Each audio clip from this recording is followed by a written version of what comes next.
ప్రభువు దాసురాలను నీ మాట చొప్పున నాకు జరుగునగాక అనెను. అంతటా దూత ఆమె యొద్ద నుండి వెళ్ళెను. అందుకు మరియా, ఇదిగో ప్రభువు దాసురాలను నీ మాట చొప్పున నాకు జరుగునగాక అనెను. అంతటా దూత ఆమె యొద్ద నుండి వెళ్ళెను. అక్కడ దూతకి మరియకి ఏదో సంభాషణ జరిగింది. అదేంటో ముందు చూద్దాం. లోకసువార్త 1:33 నుండి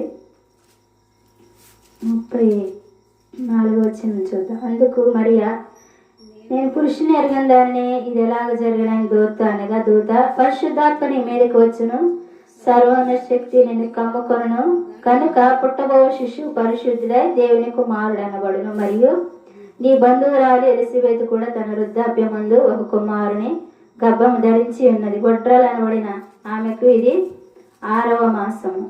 దేవుడు చెప్పిన ఏ మాట నిర్ధకము కానేరదని ఆమెతో చెప్పాను. అందుకు మరియా, ఇదిగో ప్రభువు దాసురాని మాట చొప్పున నాకు జరుగునగాక అని అంతటా దూత ఆమె యొద్ద నుండి వెళ్ళాను. హల్లెలూయా, హల్లెలూయా. మీకు ఈ అధ్యాయం మొత్తం చదివితే అక్కడ జరిగిన విషయం అంతా అర్థమైంది అనమాట. మరియకు దూతకు అక్కడ జరిగిన సంభాషణ 26 నుంచి చదువుకుంటే క్లారిటీగా అర్థమవుతుంది.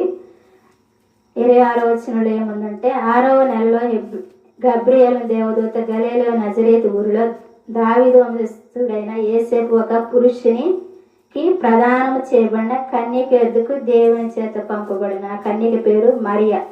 ఆ దూత లోపలికి వచ్చి ఆమెను చూచి, దయాప్రాప్తురాలా, నీకు శుభము, ప్రభు నీకు తోడైనాడని చెప్పిన ఆమె ఆ మాటకు బహు తొందరపడి శుభవచనం ఏమిటో అని ఆలోచించుకొని చుండగా దూత, మరియా భయపడకము, నీ దేవుని వలన కృప పొందితివి, ఇదిగో నువ్వు గర్భము ధరించి కుమారునికని ఆయనకు యేసు అను పేరు పెట్టదు. ఆయన గొప్పవాడై సర్వోన్నతి కుమారుడు అనబడును. ప్రభు అయిన దేవుడు ఆయన తండ్రి అయిన దావీదు సింహాసనము ఆయనకు ఇచ్చెను. ఆయన యాకోబు వంశస్థులను యుగయుగములు ఏలును. ఆయన రాజ్యం అంతం లేనిదై ఉండునని ఆమెతో చెప్పాను. ఈ వాక్యం అంతా మీకు ఇప్పుడు చదివి వినిపించే కదా, మీకు అంత అధ్యాయం అంతా మీకు తెలుసు. నేను చెప్పబోయే వాక్యం ఏంటంటే 38 అందుకు మరియా, ఇదిగో ప్రభు దాసురాలి మాట చొప్పున నాకు జరుగునగాక అన్నాను. హల్లెలూయా.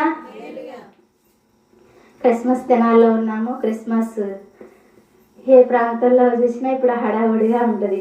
డిసెంబర్ 25న ప్రపంచం అంతటా యేసుక్రీస్తు పుట్టుక గురించి జరుపుకుంటూ ఉంటారు. ప్రతి ఒక్క పల్లెల్లో, గ్రామాల, పట్టణాల్లో, రాష్ట్రాల, దేశాల్లో క్రిస్మస్ ఎంతో సంబరంగా సంతోషంగా జరుపుకునే దినాలు అనమాట. హల్లెలూయా, హల్లెలూయా. క్రిస్మస్ అంటే ఏంటి?